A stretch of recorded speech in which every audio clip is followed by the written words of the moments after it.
So, good evening, good morning, good afternoon. Saan man po kayo sulok ng mundo naroroon. Tayo po ko lang ng video. Nandito tayo sa Al-Nakil Mall. Kasama ang amo. Gabi lang malis, alas 8. Nabibili siguro. Kaya kuha muna tayo ng videos. Diba? Haba ng ating stand. Kung tinadala ko yung stand ko. Ganda. Diba? Sarap lang pala ko gamit stand. Pwede mo iikot-ikot. Diba? Shout out nga pala sa iyo, Bams. Dinang Merl, Ann Kotik, Ami Daisy. At sa lahat na nakasupport lagi sa akin, mega love shoutouts. Thank you so much. Diba?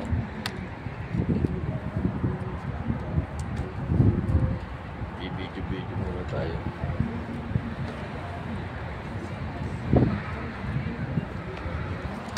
Bawal kumuha. Ayun na po kami. Taas Yabang taas ng pistan ko Buha lahat buha lahat Parang ka nasa langit. Diba? Tingnan natin yung aura natin.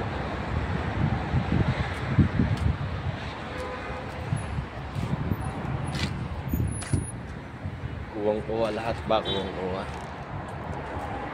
Tingnan nyo. Ang paradahan ng Al-Nakil mo na makalwang. Haba. 12 minutes tayo mag-upload. Mag-upload. Mag-videos. Okay, sasakyan natin. Diba, hindi na angawit kasi yung tangan-tangan ko.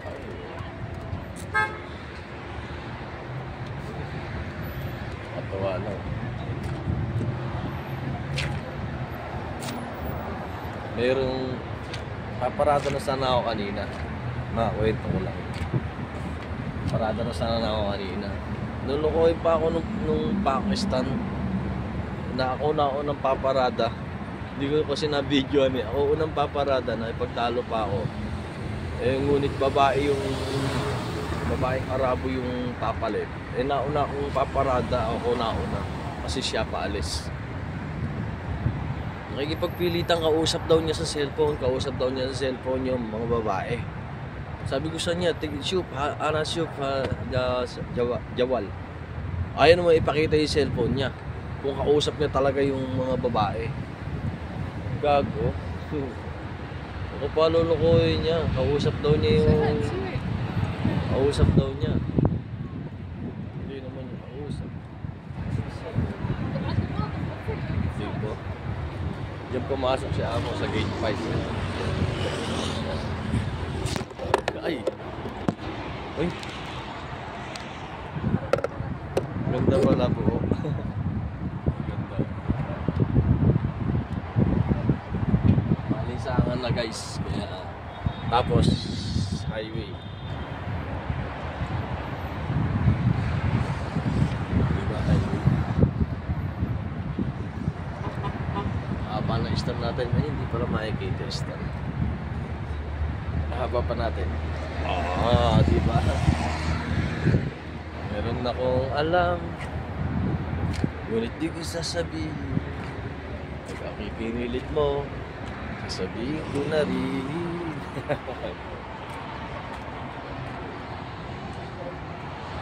Bibili ng damit si amo. Damit niya kasi malapit na malapit nang matapos ang Ramadan, kaya maka-graduate na. Mami Daisy, malapit na tayong gumraduate. Malapit na tayong gumraduate sa ating Ramadan. Wala pang hadiah. Maring Ruena, sa lahat ng kapwa OFW ko na nasa Saudi, maka-graduate na tayo sa Ramadan.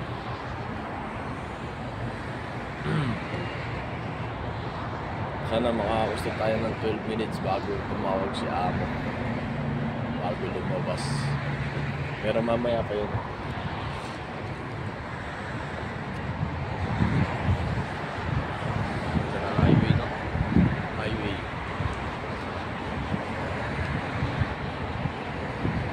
Nakikita niyo ba yung mga sasakyan na yan?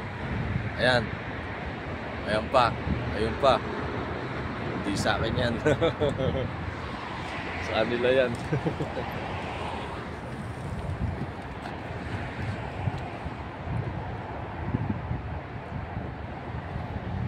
Minsan napapaisip na lang ako kung bakit. Ano nangyari. Ano nangyari sa channel ko. Pero wala talagang magagawa. Ganun talaga. Pero nakamove on na ako. Nakamove on na ako dun sa channel ko na yan. Minsan lang kasi, siyempre, sa tagal nating hawak, hindi mo maiiwasan na maisip mo. Sa tagal nating na YouTube dun. Tapos bigla kang babalik sa simula. Pero okay lang.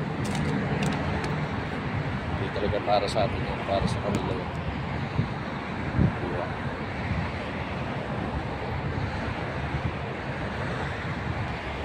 Sarap sana maglakad-lakad. Kaso nga lang baka biglang tumawag sa amo. Maganda ng view. O diba? Ganda ng view guys.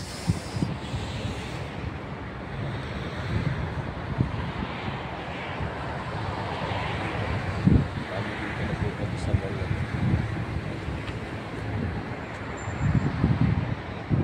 Daradahan. Maluwang ito. Ito pinakamaluwang ng mall. Al-Nakil Mall.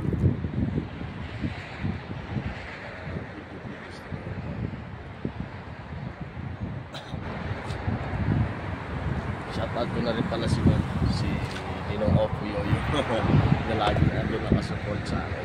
Di ba Ninong Opo Yoyo? Ninong Opo Yoyo!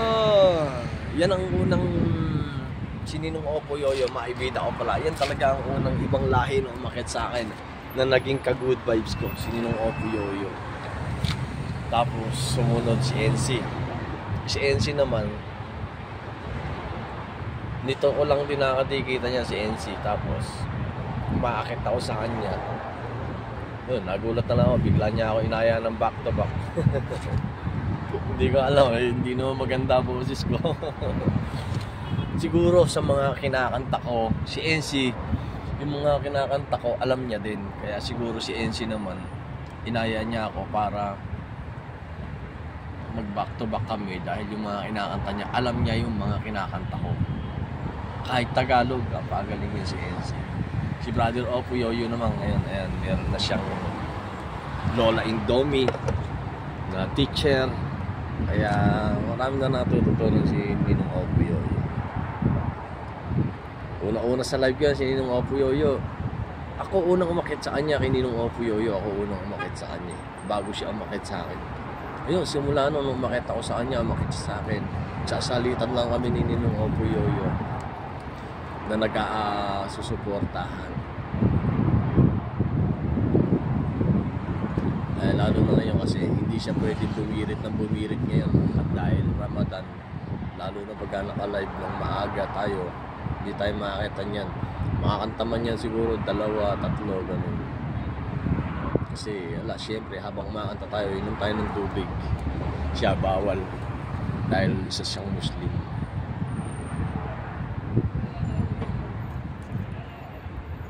Nagkakachat din kami niya ni Brother Opo Yoyo. Kapakabait.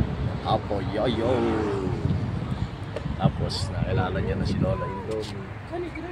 Diba?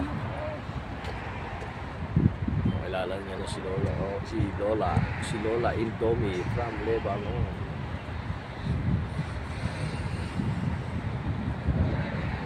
Hindi ko pa rin naiwasan. Meron pa rin ako na video na babae, bawal kasi. Pwede ibaba din eh, no? Nakababa na siya. Yeah, bro. Kaya lang kasilaw.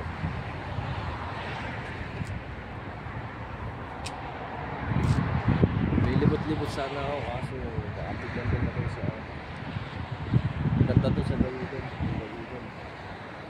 Ganda na sa gawin. Maluwang at saka madaming ilaw-ilaw. Wala nga rin na ilabas na si Gabi.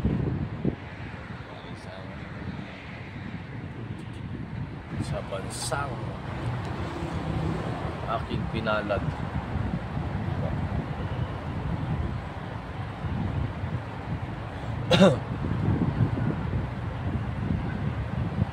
Mo ganun nga lang, mga 12 minutes na tayo, pero okay lang.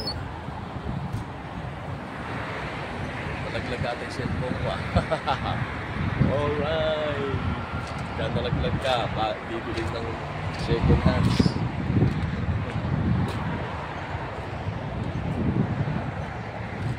Lakad lang, kaunti na lang naman guys. And maraming salamat talaga guys sa mga support mo sa akin. Alam niyo naman din kung gaano ako ka-support. Pero minsan, busy. Hindi pa ka-support. Gandang light. Against the light. Kasi madaming ilaw. Madaming ilaw kasi dito. Pagkagabi talaga, aganda rito sa Saudi. Pagkagabi.